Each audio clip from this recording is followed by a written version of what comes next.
नमस्कार, मैं डॉक्टर शिशिर Upadhyay. Asian news में आपका स्वागत है। मध्य के मंच में आज हम चर्चा करेंगे। मध्य प्रदेश पर करीब 3.33 लाख करोड़ का कर्ज है। इससे निजात पाने के लिए डॉक्टर मोहन यादव के नेतृत्व वाली बीजेपी सरकार प्रदेश में निवेश लाने का प्रयास कर रही है। इसी कड़ी में प्रदेश के लगभग सभी संभाग में इन्वेस्टर समिट की जा चुकी है। इसके लिए देश के प्रमुख औद्योगिक शहरों का भी मुख्यमंत्री ने दौरा किया है। अब मुख्यमंत्री विदेश के दौरे पर हैं। इसके पहले भी वो विदेश गए थे।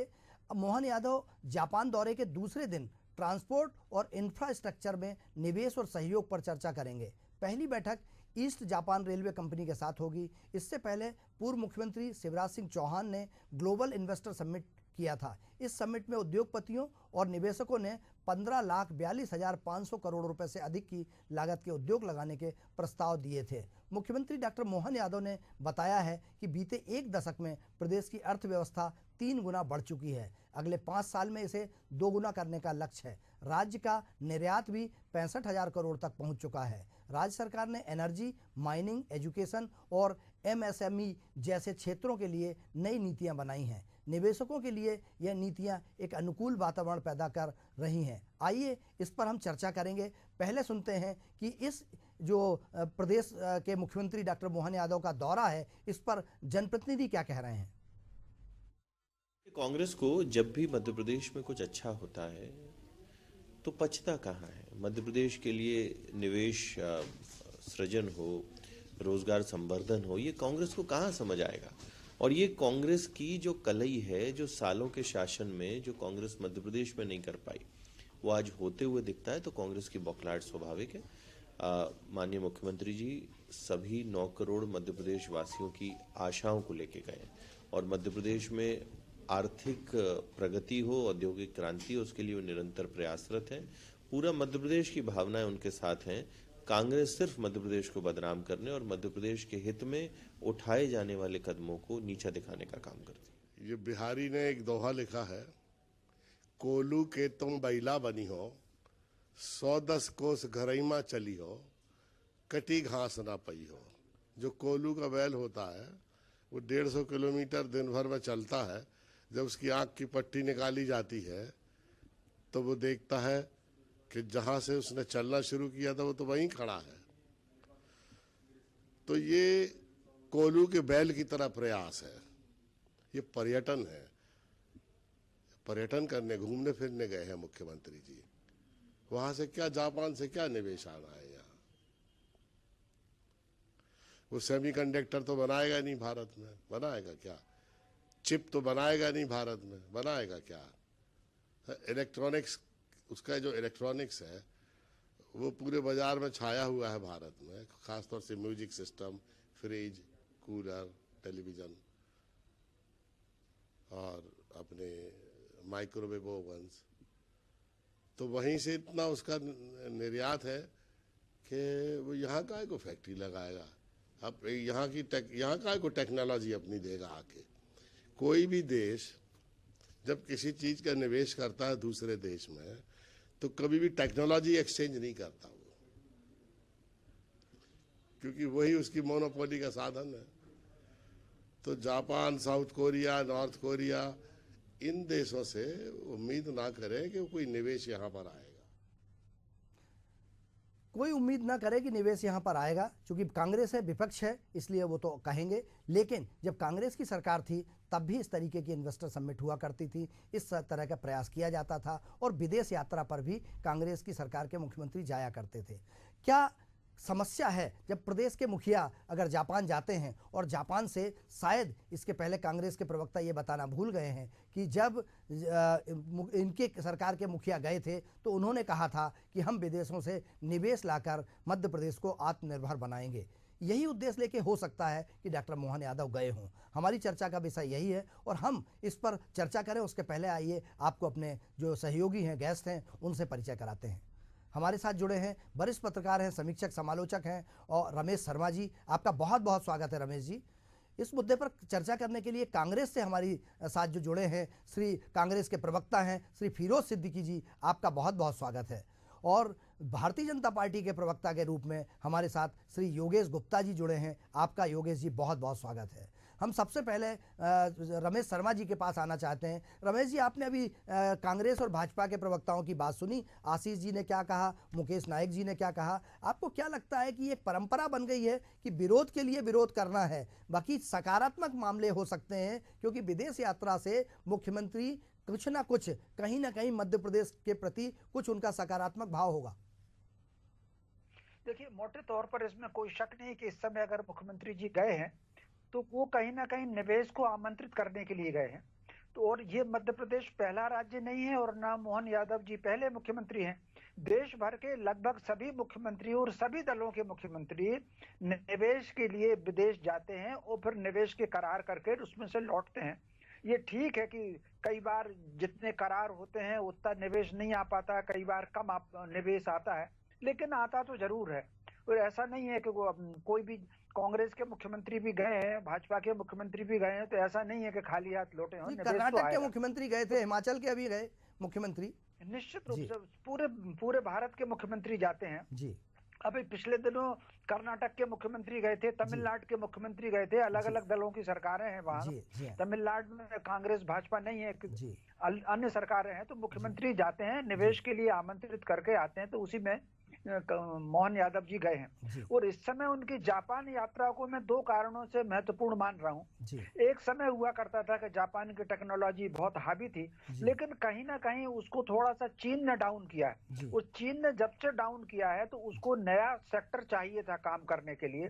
तो ऐसी स्थिति में अगर मध्य प्रदेश के मुख्यमंत्री वहां गए हैं और उनसे किसी तरह का टाई अप अगर होता है तो मैं समझता हूँ मध्य प्रदेश को इससे दो लाभ होंगे। एक तो निवेश आएगा ही, मुद्रा का परिचालन बढ़ेगा, मुद्रा का परिचालन बढ़ेगा तो मुद्रा स्फीति की दर जो है वो कम होगी, तो मोटे तौर पर परिचालन बढ़ेगा। दूसरा सबसे बड़ी बात ये होगी कि कितनी चीजें हैं जो हम आयात करते हैं, तो कहीं ना कहीं आयात पर भी उसका फर्क पड़ेगा। लेकिन इसके साथ साथ मेरा एक सुझाव भी है योगेश जी को कि वो अपनी सरकार तक पहुंचाए। हमेशा याद रखिए, संतुलन रहना चाहिए। जैसे प्रकृति संतुलन से चलती है, फूल के साथ कांटे होते हैं, प्रकाश के साथ अंधकार होता है। तो निवेश बहुत अच्छी बात है, इसके साथ साथ कुटीर उद्योग हमारा कम ना हो।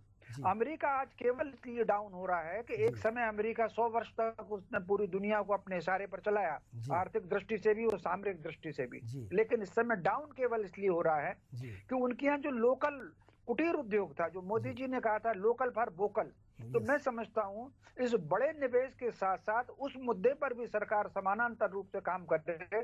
वरना 150 वर्ष बाद जो जापान की स्थिति हुई, जो अमेरिका की स्थिति हुई, ऐसी स्थिति या सोवियत संघ की जो स्थिति बनी थी वो स्थिति ना बने। हमको उस अनुभव से लेकर के इस निवेश के साथ साथ कुटीर उद्योग पर भी जोर देना। कुल मिलाकर के मुख्यमंत्री जी जो गए हैं, जो उनका शेड्यूल आया है 4 दिन का, मैं समझता हूँ इससे मध्य प्रदेश को लाभ होगा। बिल्कुल। मैं आप बने रहिए मेरे साथ। मैं फिरोज जी के पास आना चाहता हूँ। फिरोज जी, क्या मुख्यमंत्री अगर जाते हैं तो मध्य प्रदेश को तो कुछ ना कुछ फायदा ही मिलेगा, तो ये मुकेश जी को या कांग्रेस की तरफ से जो आरोप लगाए जा रहे हैं, तो आपको क्या लगता है कि इसमें सकारात्मक सोच भी रखी जा सकती है? शिशिर भाई, ये बताइए आप मुझे कि आज तक ये सरकार सैकड़ों सबमिट कर चुकी 20 साल में, एक भी इन्होंने कोई श्वेत पत्र जारी किया है कि हम ये श्वेत पत्र जारी कर रहे हैं और ये हमने इतने हमारे मुख्यमंत्री ने करार किए थे जिसमें से इतने फलीभूत हो गए। एफडीआई की स्थिति मध्य प्रदेश में ये है कि जो देश में टोटल निवेश आता है उसका 30 पैसे निवेश मध्य प्रदेश में आया। ठीक, एक घोषणावीर थे, वो चले गए। हम सोचते थे ये जो दूसरे आए हैं ये घोषणावीर से ठीक होंगे, ये चीजों को समझेंगे, काम करेंगे, लेकिन ये भी उसी राह पे चल निकले। नहीं, दूसरी बात मैं कह रहा हूँ कुटीर उद्योगों की बात। शर्मा जी को मैं बता दूं कि जो आप ये जो भारतीय जनता पार्टी का एक संगठन होता है ना, कौन सा ये जो जन अभियान परिषद की सेवा की तमाम 20वें नंबर का राज्य मध्य प्रदेश है, लघु मध्यम और सूक्ष्म मामलों में 20वें नंबर का राज्य है ये। ठीक, अब तीसरी बात पे आ जाइए। ये मुख्यमंत्री भी क्या है, अधिकारियों के कहने पे चलने लगे हैं। अधिकारी इनको हवा भर देते हैं कि साहब चलिए जापान घूम आएंगे, चलिए साहब अमेरिका घूम आएंगे, बता देना आप तो कि हमारे यहाँ की सड़कें अमेरिका से भी अच्छी है, तो इनके मुख्यमंत्री भी वैसे ही बता देते हैं। क्या एमपी एलआरसी में इन्होंने कोई चेंज किया कि निवेशक आएंगे तो उनको ये कठिनाई होती है, इसलिए Madhya Pradesh land record code में हम ये परिवर्तन कर रहे हैं भू राजस्व संहिता में। क्या इन्होंने कोई ऐसा बिजली का सिस्टम बनाया कि यहाँ हम सोलर वालों को जगह देंगे, यहाँ हम ऑटोमोबाइल को जगह देंगे, यहाँ हम इलेक्ट्रॉनिक्स को जगह देंगे? ऐसा कुछ दिखता है आपको इनका? बिल्कुल। ये मतलब हालात ये है कि दूसरे राज्य तो अंबानी अडानी को ले भी आए, ठीक है, मोदी जी का डर के मारे इधर अंबानी अडानी भी नहीं आए। ये हालत है इस भारतीय जनता पार्टी की। और निवेश की बात करो, मोदी जी क्या ये मानते हैं कि मध्य प्रदेश के लोग भारतीय जनता पार्टी को फ्री में वोट देते हैं? वो बोइंग का जो था महाराष्ट्र की जो प्रोजेक्टें थी वो उठा के गुजरात ले गए, एक आध मध्य प्रदेश क्यों नहीं दिया उन्होंने? बताएं ना, जवाब तो दीजिए हम लोगों को, कोई बात का जवाब दीजिए। आप कहते हैं कि हम तो साहब जो है विरोध करने को विरोध करते हैं, तो अरे आप तो 1 साल हो गया, 1 साल में 2-4 तो आए होंगे ना निवेशक। चलिए मैं के ही नाम बता दो। चलिए मैं तो गुप्ता जी हो जाएगी। चलो भैया आपके सवालों का जवाब गुप्ता जी से दिलवाता हूं। गुप्ता जी, जैसा सिद्दीकी जी ने कहा है, आपको क्या लगता है कि इसके पहले भी बहुत सारे, जैसा शर्मा जी ने अभी बोला, पहले शिवराज जी भी जाते थे और अब मोहन जी भी जा रहे हैं, तो कहाँ क्या जिस तरीके के फिरोज जी आरोप लगा रहे हैं उसमें कहाँ कमी रह जाती है? क्यों इन्वेस्टमेंट आ नहीं पाता है उतना? देखिए शिशिर जी, जिन्होंने अपने 55-60 साल के शासन में मध्य प्रदेश की खनिज संस्थाओं को लूटा और एसी में बैठकर केवल मुंह चला, जिस तरीके से मुकेश नायक जैसे प्रबुद्ध व्यक्ति ने आज जो इस विषय पर बयान दिया है, बेहद निंदनीय बयान। काश वो आंखें खोलकर देख लेते कि जब से डॉक्टर मोहन यादव जी ने मुख्यमंत्री का पद संभाला है, शुरुआत के तीसरे महीने में फरवरी 2024 में उज्जैन में इन्वेस्टर समिट हुई। उज्जैन के बाद 7 रीजनल इन्वेस्टर समिट हुई, जिसमें हमारे लोकल फॉर वोकल, जिसकी बात आदरणीय शर्मा जी ने करी, उसको प्रमोट करते हुए स्थानीय युवाओं को रोजगार के अवसर कैसे सृजन किए जाए, इस बात पर 1 to 1 चर्चा डॉक्टर मोहन यादव ने की। साथ में उद्योग विभाग से संबंधित वरिष्ठ अधिकारियों को साथ में रखा, ताकि वहीं तुरंत फौरी तौर पर समस्याओं का निवारण किया जाए और फौरी तौर पर अलॉटमेंट किया जाए। 4 लाख करोड़ से ज्यादा का निवेश अभी तक रीजनल इन्वेस्टर समिट के माध्यम से आ चुका है। नहीं, लेकिन Gupta ji, let me complete. बहुत सारे सवाल उठाए, सबके जवाब दूंगा, थोड़ा सा देर। 3 लाख से ज्यादा युवाओं को रोजगार के अवसर सृजन होंगे। इन्होंने शिवराज जी के ऊपर सवाल उठाया। शिवराज जी के टाइम में जो इन्वेस्टर समिट हुई थी, अगर आप मुझे 5 मिनट का समय या 3 मिनट का समय देंगे तो मैं वो इन्वेस्टर समिट के आंकड़े आपके माध्यम से फिरोज जी की आंखें खोलना चाहूंगा कि इन्होंने श्वेत पत्र की बात करी थी ना। अगर आप लोग कुछ पढ़ते लिखते हो नहीं और मध्य प्रदेश सरकार के पोर्टल को नजरअंदाज करते हो, उस पर सारी जानकारियां विस्तार से दी गई हैं। अक्टूबर 2007 में पहली इन्वेस्टर समिट हुई, 102 एमओयू साइन हुए, 17,311.19 करोड़ का निवेश आया, 49,750 लोगों को रोजगार मिला। यह पहली इन्वेस्टर समिट थी। दूसरी हुई अक्टूबर 2010 में, 109 एमओयू साइन हुए, 26,879.23 करोड़ का निवेश आया, 25,000 युवाओं को रोजगार मिले। तीसरी समिट थी अक्टूबर 2012 में, केवल 5 हुई है। ये शर्ट जो आप पहने, ये क्या वो निवेशकों ने इधर फैक्ट्री खोली क्या? सवाल पूछते हो तो आंसर सुनने का धैर्य धारण करो, साहस रखो। हम सवाल पूछ रहे हैं तो ज्ञान क्यों भगा रहे हो? हम तो ये पूछ रहे हैं कौन सी गाड़ी है जो सवाल उठाया, उसका जवाब ले लो। फिर डॉक्टर मोहन यादव की क्या उपलब्धियां हैं, उसके जवाब ले लो। आप जवाब से भागते हो, आप सिर्फ समय जाया करते हो। जब आप बोल रहे थे मैं आपको धैर्य पूर्वक सुन रहा था कि नहीं सुन रहा था? आप बीच में बिगाड़। आपसे हम यही तो सवाल कर रहे हैं आदरणीय।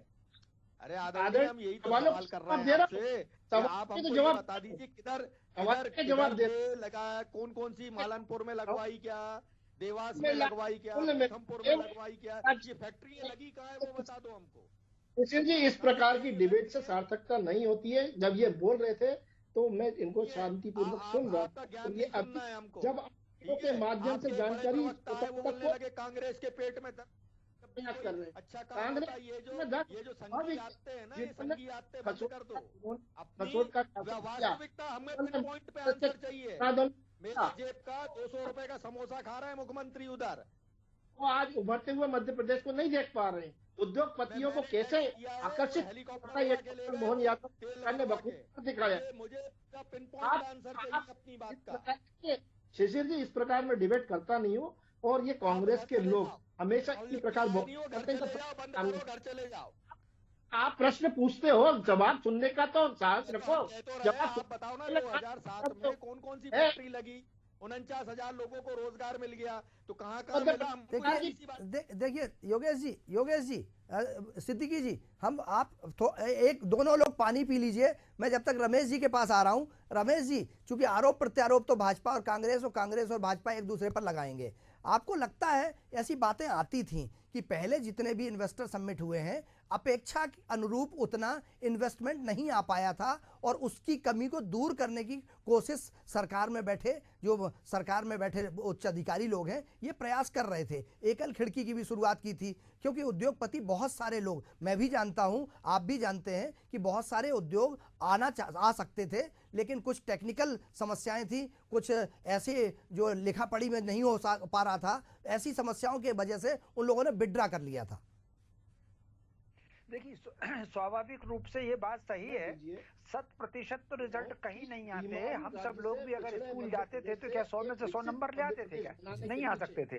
तो स्वाभाविक रूप से जो निवेश की अब तक बातें हुई हैं, कमलनाथ जी के समय भी हुई हैं, शिवराज के समय भी हुई हैं, अभी भी हो रही हैं, तो 40% से ऊपर निवेश आ रहा है। और मेरी दृष्टि में 40% से ऊपर जो निवेश आता है एग्रीमेंट के बाद, वो मेरी दृष्टि से ठीक है, वो संतोषजनक है। क्योंकि उसकी वजह क्या है कि कई बार जो उद्योगपति होते हैं वो अपने दूरगामी हितों को ध्यान में रख करके एग्रीमेंट तो कर लेते हैं, लेकिन फिर वो कहीं ना कहीं उसमें एक जलेबी जैसी बनाते हैं, कहीं इसका बाधा आ गई, कहीं वो बाधा आ गई, तो कोई बात नहीं, 40% आ गया तो ठीक आ गया।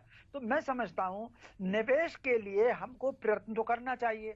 बाय द वे, कभी अगर ऐसा हो कि 4 लोगों से हमने बातचीत की, वो चारों लोग नहीं आए, तो क्या उस अभियान को बंद कर देना चाहिए?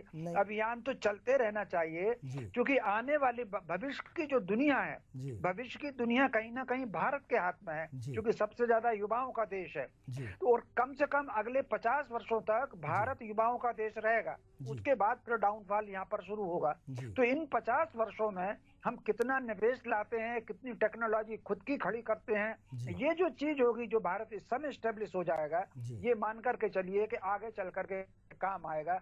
निवेश के लिए सभी सरकारों को प्रयत्न करना चाहिए, और वो कर रही हैं। इससे कहीं ना कहीं 2 तरह का होगा, मुद्रा का परिचालन भी होगा, प्रत्यक्ष और परोक्ष दोनों प्रकार के रोजगार मिलते हैं। कई बार एक उद्योग आ गया, उसमें मान लीजिए उसने 25 लोगों को उसने अपने यहाँ नौकरी दे दी, तो उस उद्योग के सामने एक चाय वाले की दुकान भी खुल जाएगी, एक समोसे वाले की भी दुकान खुल जाएगी, तो ये साइड रोजगार भी मिलेगा। तो कहीं ना कहीं मैं समझता हूँ ये प्रयत्न होना चाहिए।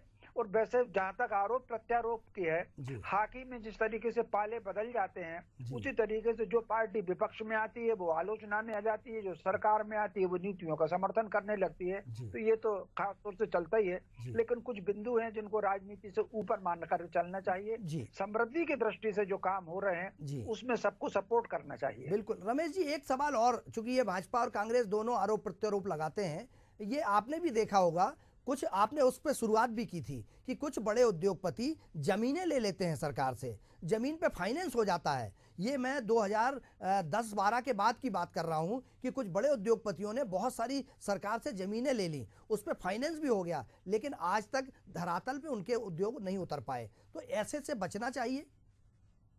निश्चित रूप से ऐसे से बचना चाहिए, लेकिन कई बार जब वो एग्रीमेंट कर रहे होते हैं तब अपन को ये उनकी मानसिकता का पता नहीं चलता। जैसे एक छोटा सा उदाहरण देता हूँ, ये घटना यद्यपि करीब 60 वर्ष पुरानी, 70 वर्ष पुरानी मध्य प्रदेश की है, जो मैंने पढ़ा था। एक बहुत बड़े उद्योगपति थे, उन्होंने आकर के यहाँ चूने की खदानें ली, लेकिन सीमेंट की फैक्ट्री यहाँ नहीं डाली, मध्य प्रदेश में नहीं डाली, सीमेंट की फैक्ट्री उन्होंने कहीं दूसरी जगह डाली। तो कई वक्त कौन सा उद्योगपति क्या करता है ये तो आने वाला समय बताता है, लेकिन हमको एग्रीमेंट करना चाहिए। सरकार ने लेकिन एक दो नियम एक अच्छे बदले हैं। जो पहले एमओयू साइन करते थे, वो एमओयू साइन की पद्धति उन्होंने बदल दी है। अब उन्होंने एग्रीमेंट की पद्धति लागू की है। तो उस एग्रीमेंट में कुछ कंडीशंस भी होती हैं, सरकार ने बढ़ाई है। शिवराज के समय कुछ कंडीशंस बढ़ी थी, चेंज हुआ था। मैं समझता हूँ उन कंडीशंस पर ये सरकार को ध्यान रखना चाहिए कि उसके अनुरूप, उसमें जो कि वो वादा करते हैं, जो कंडीशन सब तय होती है, उसमें ये वादा करते हैं कि 1 साल में इतने प्रतिशत करेंगे, 2 साल में इतने प्रतिशत करेंगे, वो 5 वर्ष तक की उसमें रहती है।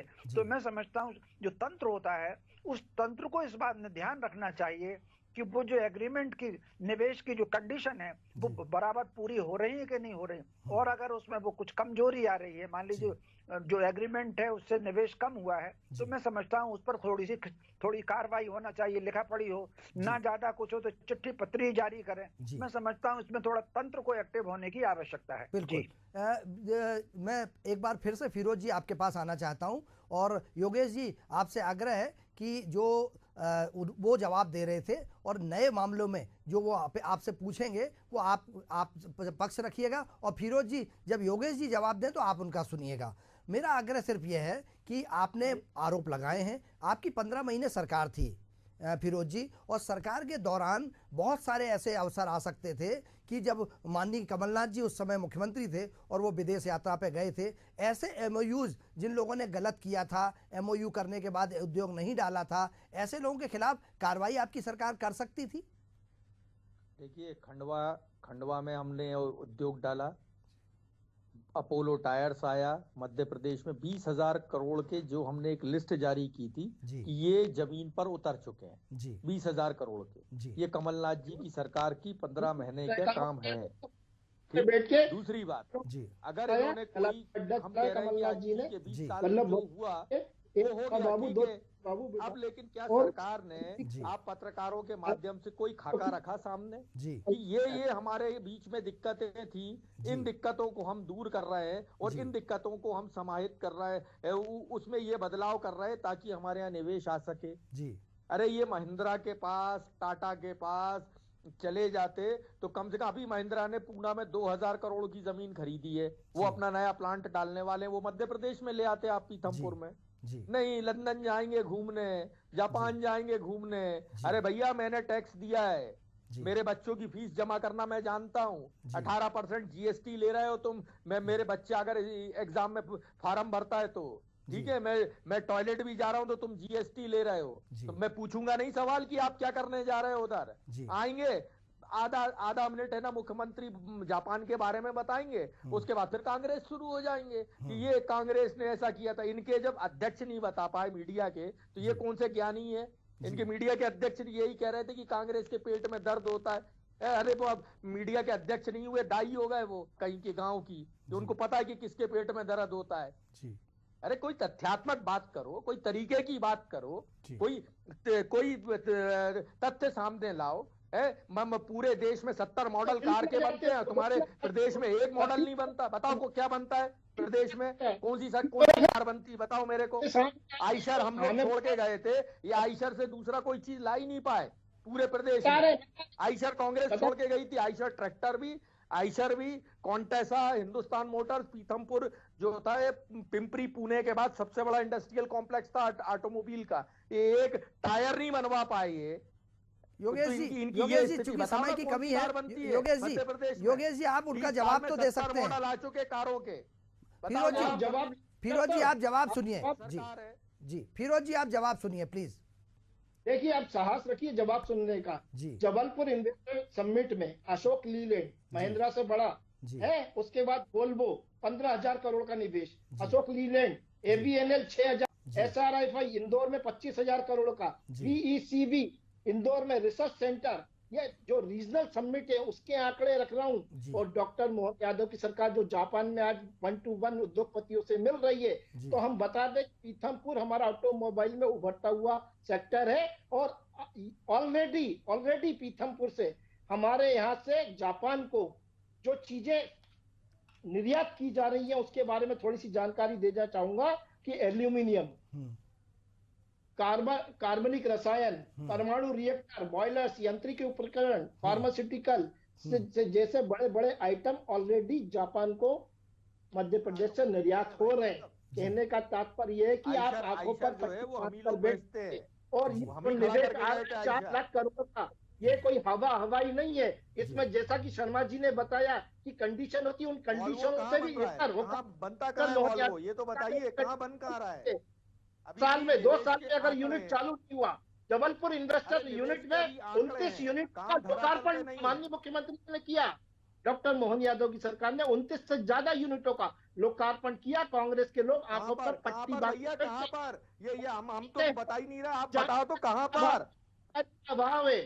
आंकड़े देते तो बिल मिला जाते किसी तरह, जैसे ये बिल मिला रहे हैं। ये कोई चीज का जवाब देते नहीं है, हवा में बातें कर रहे हैं। ये लाभ उठाने वाले जीएसटी का वो दे रहे, जीएसटी का कमलनाथ जी ने नहीं दी थी। कमलनाथ जी का सरकार बना, कहाँ बन रहा है? अशोक लीलैंड कहाँ बन रहा है? हमें बता दो, हम जाके देखे आए। ये 55 साल तक इन्होंने मध्य प्रदेश की खनिज संसाधनों को लूटा है और एसी में बैठकर ऐश फरमाया। तब प्रदेश की इनको सत्ता से बाहर का रास्ता दिखाया। और निश्चित रूप से आज हम पानी के मामले में, बिजली के मामले में, इंफ्रास्ट्रक्चर डेवलपमेंट के मामले में, चलिए योगेश जी लास्ट कमेंट हम रमेश शर्मा जी का ले लेते हैं। रमेश जी, जो होगा अच्छा होगा, मध्य प्रदेश में निवेश आएगा, मुख्यमंत्री ईमानदारी से अपना प्रयास कर रहे हैं और मुझे ऐसा लगता है कि जो फिरोज सिद्दीकी जी ने सवाल उठाए हैं वो भी कहीं ना कहीं सामयिक हैं। क्या लगता है आपको कि इससे मध्य प्रदेश को, जो आपने कहा कुछ चीजों में आत्मनिर्भर बनाने के लिए बहुत बेहतर प्रयास हो सकता है, क्योंकि जापान सामरिक दृष्टि से जो बड़े जिस तरीके के काम करता है उसे मध्य प्रदेश को फायदा मिल सकता है? नहीं, निश्चित रूप से जापान के से हमको लाभ ये मिलेगा, क्योंकि जापान के साथ ये भी एक बड़ी विशेषता है कि जापान की जो टेक्नोलॉजी है वो कहीं ना कहीं अमेरिका की टेक्नोलॉजी से वो किफायती टेक्नोलॉजी पड़ती है, और दूसरी उसकी ड्यूरेबिलिटी भी है। चीन की टेक्नोलॉजी यद्यपि जापान से सस्ती है, लेकिन चीन की टेक्नोलॉजी में ड्यूरेबिलिटी नहीं है। तो स्वाभाविक रूप से जापान की टेक्नोलॉजी में किफायत के साथ साथ ड्यूरेबिलिटी भी है। वहां के अगर उद्योग यहाँ पर आते हैं या वहां पर कुछ ना कुछ लोग बाय द वे, जैसे कोई पर्टिकुलर कोई यूनिट है वो वहां के बजाय अगर यहाँ डालते हैं तो स्वाभाविक रूप से यहाँ से जो निर्यात अभी होता है, तो न केवल जापान बल्कि दुनिया के कई देशों में एक निर्यात का सेंटर बनेगा। मैं समझता हूँ जापान के लोग, क्योंकि उनके यहाँ युवाओं की कमी होती चली जा रही है, वो आगे चल करके बूढ़ों के देश की तरफ बढ़ रहा है, तो उनको अपनी टेक्नोलॉजी के लिए, फॉर्मेट के लिए, उसके डेवलपमेंट के लिए युवा शक्ति की भी बहुत जरूरत है।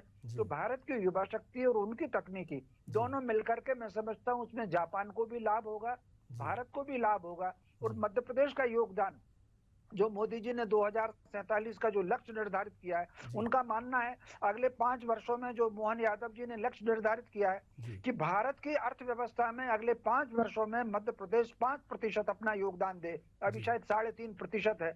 तो मैं समझता हूँ ये जो निवेश की जो चर्चाएं हैं, इससे कहीं ना कहीं मध्य प्रदेश की आर्थिक प्रगति तो होगी, लोगों को रोजगार भी मिलेगा, मुद्रा का परिचालन भी बढ़ेगा, स्वरूप मध्य प्रदेश का बदलेगा। बिल्कुल, ये उम्मीद की जा सकती है और उम्मीद पर आसमान टिका हुआ है। मध्य प्रदेश के मुख्यमंत्री डॉक्टर मोहन यादव जापान यात्रा पर हैं और इसके पहले वो इंग्लैंड गए थे।